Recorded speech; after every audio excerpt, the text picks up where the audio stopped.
بسم اللہ الرحمن الرحیم۔ السلام علیکم دوستو، دنیا بھر کی خبروں میں آج آپ سنیں گے، لیکن اس سے پہلے اگر ہو سکے تو لائک اور سبسکرائب کا بٹن ضرور دبا لیں۔ شکریہ۔ ایک ایسے وقت میں جب قطر کے حکومتی عہدیدار صہیونی فوجی جارحیت پر شدید اشتعال میں ہے، قطر نے ایک نیا بیان جاری کرتے ہوئے اسرائیل کو دوستو ظالم اور بربریت کا مرتکب عنصر قرار دے دیا۔ جیسا کہ ہم جانتے ہیں کہ گزشتہ دنوں اسرائیل نے قطر کے دارالحکومت دوحہ پر حملہ کیا تھا، جس میں کم از کم 6 افراد شہید یا زخمی ہوئے تھے۔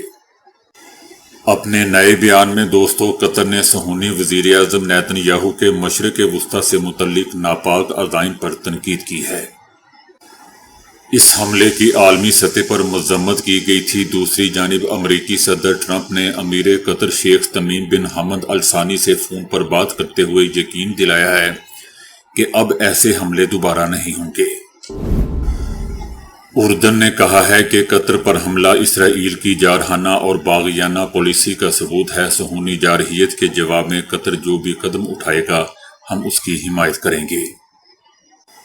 ہم صہیونی جارحیت کے خاتمے کے لیے اپنی عالمی اور علاقائی کوششیں جاری رکھیں گے۔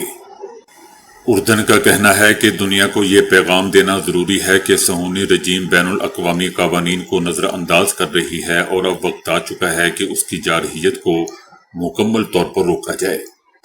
اردن کا کہنا ہے کہ ہم خطے کے رہنماؤں سے رابطے میں ہیں تاکہ اسرائیل کے حملوں کو روکنے کے لیے ایک مشترکہ موقف اختیار کیا جا سکے۔ اردن کا کہنا ہے کہ اب اسرائیل سے نمٹنے کے لیے ایک نیا اور انوکھا انداز اپنانا ہوگا۔ صدر ٹرمپ نے کہا ہے کہ قطر پر حملے کا فیصلہ ان کا نہیں بلکہ اسرائیلی وزیر اعظم نیتن یاہو کا تھا۔ ان کا کہنا تھا کہ قطر پر یک طرفہ بمباری اسرائیل یا امریکہ کے مقاصد کو آگے نہیں بڑھا سکتی۔ صدر ٹرمپ کا کہنا تھا کہ میں نے کبھی اس فیصلے کی حمایت نہیں کی۔ صدر ٹرمپ کا کہنا تھا کہ قطر ایک خود مختار ملک اور امریکہ کا قریبی اتحادی ہے جو ہمارے ساتھ مل کر بحادی سے امن قائم کرنے کی کوشش کر رہا ہے۔ دوسری طرف دوستو حیران کن طور پر وائٹ ہاؤس نے دعویٰ کیا ہے کہ امریکہ نے پہلے قطری حکام کو یعنی قطری حکومت کو دوحہ میں اسرائیلی حملے سے پہلے اطلاع کر دی تھی، لیکن قطر نے اس دعوے کی سختی سے تردید کی ہے۔ قطر کا کہنا ہے کہ قطر کو کسی حملے کی پیشگی اطلاع نہیں دی گئی تھی۔ امریکی حکام کی کال ہمیں دھماکوں کے بعد موصول ہوئی۔ پرتشدد ہنگاموں کے دوران نیپال کے سابق وزیر اعظم جھالا ناتھ کنل کی اہلیہ کو دوستوں مار دیا گیا۔ نیپال کے سابق وزیر اعظم کے گھر کو آگ لگائی گئی تھی جس کی وجہ سے وہ اس میں جھلس کر مر گئی۔ جیسا کہ ہم جانتے ہیں کہ نیپال میں نوجوان کرپشن کے خلاف اس وقت سڑکوں پر نکل آئے ہیں جب حکومت نے سوشل میڈیا سائٹ سمیت 26 ویب سائٹس پر پابندی عائد کر دی تھی۔ تاہم احتجاج کے بعد حکومت نے سوشل میڈیا پر عائد پابندی ختم کر دی تھی۔ دوسری جانب نیپال کے وزیر اعظم KP شرما اولی نے پرتشدد ہنگاموں کے بعد اپنے عہدے سے استعفیٰ دے کر ملک سے فرار ہو چکے ہیں۔ نیپال کے دارالحکومت کھٹمنڈو اور دیگر شہروں میں کرفیو کے باوجود صدر رام چندر اور وزیر اعظم KP شرما کی رہائش گاہ کو نظر آتش کر دیا گیا تھا اور کئی وزراء سمیت متعدد سیاسی رہنماؤں کے گھروں کو بھی مظاہرین نے نظر آتش کر دیا ہے۔ اسرائیل کے قطر پر حملے کے بارے میں ایران کا کہنا ہے کہ بے قابو اسرائیل کے خطرناک رویے کا واحد مؤثر جواب متحد عالم اسلام اور مشترکہ کارروائی ہے۔ ایران کا کہنا ہے کہ قطر کی عوام اور حکومت پر حملہ کر کے اسرائیل نے ایسی حرکت کی ہے جس کا ایران کبھی تصور بھی نہیں کر سکتا۔ ایران اپنے قطری اور فلسطینی بھائیوں کے ساتھ کھڑا ہے اور قطر کے شہری علاقوں پر اس غیر قانونی حملے کی سختی سے مذمت کرتا ہے۔ ایران کا کہنا ہے کہ ایران مذمت کرتا ہے جہاں حکومت کے غیر فوجی مہمان موجود تھے، یہ مہمان کسی کے لیے خطرہ بھی نہیں تھے۔ ایران کا کہنا ہے کہ ہم اس مکروہ حملے میں شہید ہونے والے بے گناہ قطری شہری اور فلسطینیوں کے لیے اظہار تعزیت کرتے ہیں۔ سویڈن کی نو منتخب وزیر صحت الیزابتھ دوستو اپنی پہلی ہی پریس کانفرنس کے دوران اچانک بے ہوش ہوگی، جس کی ویڈیو سوشل میڈیا پر وائرل ہو گئی۔ یہ واقعہ اس وقت پیش آیا جب وہ صحافیوں کے سوالات کے جواب دے رہی تھی۔ اسی دوران اچانک وہ آہستہ آہستہ آگے کو جھکی اور گر کر بے ہوش ہو گئی۔ اس موقع پر دیگر سیاستداں اور کچھ صحافی فوراً ان کی مدد کے لیے آگے بڑھے۔ اس واقعے کی ویڈیو سوشل میڈیا پر وائرل ہو گئی۔ بعد میں وہ دوبارہ کانفرنس ہال میں واپس آ گئی۔ واپسی پر ان کا کہنا تھا کہ وہ خون میں شوگر لیول کم ہونے کے باعث گر گئی تھی۔ ان کا کہنا تھا کہ یہ بالکل عام دن نہیں تھا، ایسا کسی کے بھی ساتھ ہو سکتا ہے اگر خون میں شوگر لیول کم ہو جائے۔ نیپال کی فوج نے مظاہرین سے کہا ہے کہ وہ مذاکرات میں شامل ہوں تاکہ کوئی حل نکالا جا سکے۔ چونکہ دوستوں، مظاہرین میں زیادہ تر جنریشن زی کے نوجوان شامل ہیں، یعنی وہ جو 1997 اور 2012 کے درمیان پیدا ہوئے، اور ان میں کوئی ایک لیڈر بھی نہیں ہے۔ اس لیے یہ واضح نہیں ہے کہ حکام کس سے بات کریں۔ سپریم کورٹ کے سابق جج کا کہنا ہے کہ جنریشن زی کو ایک مذاکراتی ٹیم بنانی چاہیے اور ملک کے صدر کو اس ٹیم کے علاوہ سول سوسائٹی کے اراکین اور فوج سمیت دیگر فریقین کے ساتھ بات چیت کرنی چاہیے۔ اگر کسی پارٹی کے پاس اکثریت نہ ہو تو صدر ایسے رکن کو نامزد کرتا ہے جو اکثریت حاصل کر سکے۔ انہیں 30 دن کے اندر اعتماد کا ووٹ حاصل کرنا ہوگا۔ چونکہ دوستوں، بڑی سیاسی جماعتوں کے رہنما مظاہرین کی نظر میں بدنام ہو چکے ہیں اور کئی چھپے ہوئے ہیں، اس لیے یہ غیر یقینی ہے کہ مظاہرین اس عمل کو قبول کریں گے یا نہیں۔ اگرچہ نیپال کے آئین میں عبوری حکومت کا ذکر نہیں ہے، لیکن ماہرین نے تجویز دی ہے کہ آئینی دفعات کو عارضی طور پر معطل کر کے ایسی حکومت بنائی جائے جو مظاہرین کے نمائندوں کو قابل قبول ہو۔ ایسی حکومت وہ ایجنڈا آگے بڑھا سکتی ہے جو جنریشن زی چاہتی ہے اور 6 مہینے کے اندر نیا پارلیمانی انتخاب بھی کروا سکتی ہے۔ ان میں ایک نمایاں نام بالندر شاہ کا ہے جو 2022 میں کھٹمنڈو کے میئر بھی منتخب ہوئے تھے۔ وہ نوجوانوں میں مقبول ہیں کیونکہ انہوں نے شہر کو صاف کرنے کے بہت زیادہ اقدامات کیے تھے۔ نیپال نے دوستوں 2008 میں بادشاہت کو ختم کر دیا تھا اور 2015 میں نیا آئین بنایا تھا۔ جنریشن زی کے مظاہرین آئین کو دوبارہ لکھنے کا مطالبہ بھی کر رہے ہیں۔ موجودہ آئین ترامیم کی اجازت دیتا ہے، لیکن ان کی منظوری پارلیمان سے لینی ہوگی۔ صدر ٹرمپ نے کہا ہے کہ ان کی انتظامیہ بھارت کے ساتھ تجارتی رکاوٹوں کو حل کرنے کے لیے مذاکرات جاری رکھے ہوئے ہے اور وہ اس سلسلے میں نریندر مودی سے بات کریں گے۔ تجزیہ کاروں کا دوستوں کہنا ہے کہ صدر ٹرمپ کا یہ بیان اس بات کا اشارہ دے رہا ہے کہ گزشتہ کئی ہفتوں کی سفارتی کشیدگی کے بعد امریکہ اور بھارت کے درمیان کوئی تجارتی معاہدہ ہو سکتا ہے۔ صدر ٹرمپ نے اپنے لہجے میں نمایاں تبدیلی لاتے ہوئے کہا ہے کہ وہ آنے والے ہفتوں میں نریندر مودی سے بات کرنے کے منتظر ہیں اور پر امید ہے کہ وہ ایک تجارتی معاہدے کو حتمی شکل دے دیں گے۔ دوسری جانب نریندر مودی نے خوشی کا اظہار کرتے ہوئے کہا ہے کہ امریکہ اور بھارت قریبی دوست ہیں اور فطری شراکت دار بھی ہیں۔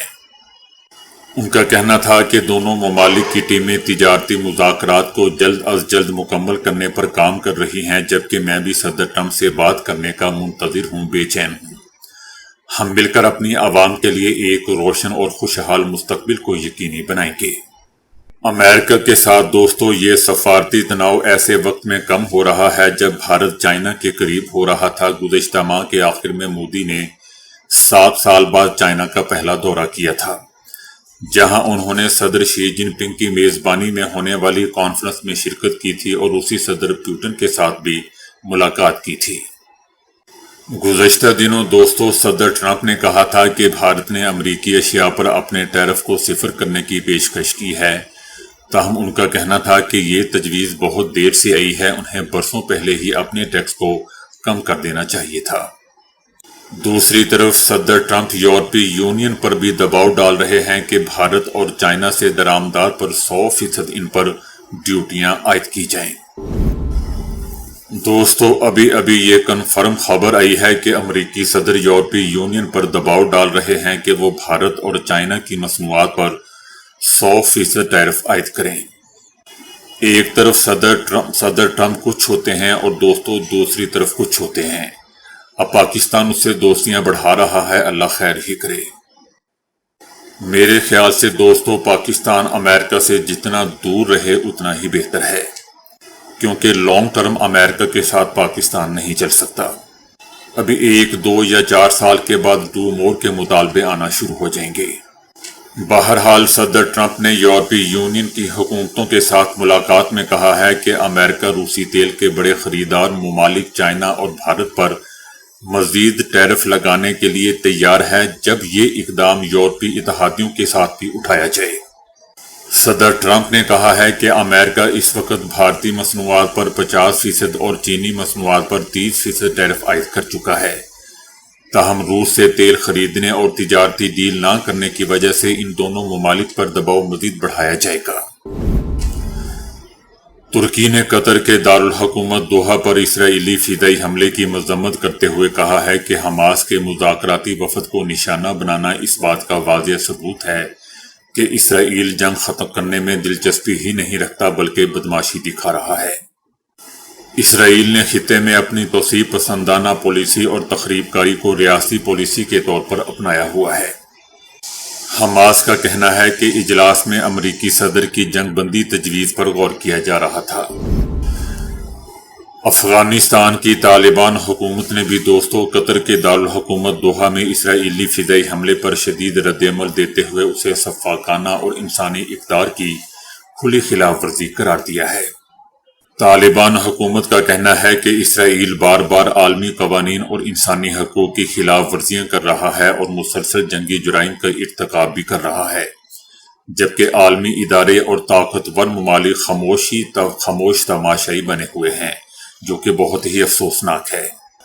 افغان طالبان کی حکومت نے عالمی برادری سے مطالبہ کیا ہے کہ اسرائیلی جارحیت اور جنگی جرائم کو فوری طور پر روکا جائے، نہیں تو ہمارے حوالے کیا جائے، ریاستوں کی خود مختاری کا احترام کیا جائے اور فلسطین کے مظلوم مسلمانوں کے خلاف بربریت ختم کی جائے۔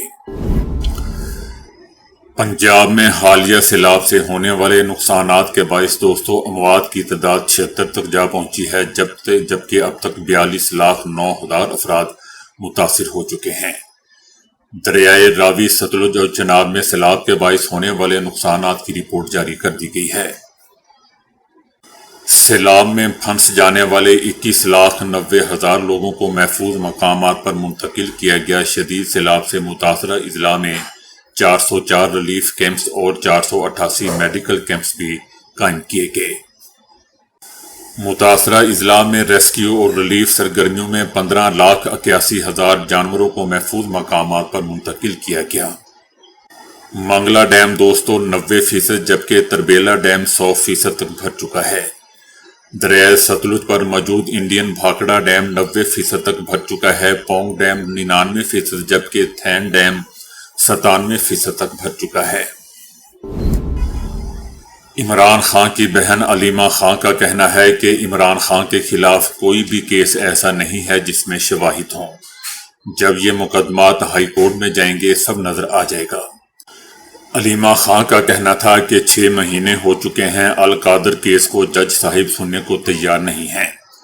ان کو معلوم ہے کہ جیسے ہی یہ کیس لگے گا ان کی مجبوری ضمانت دینا ہوگی۔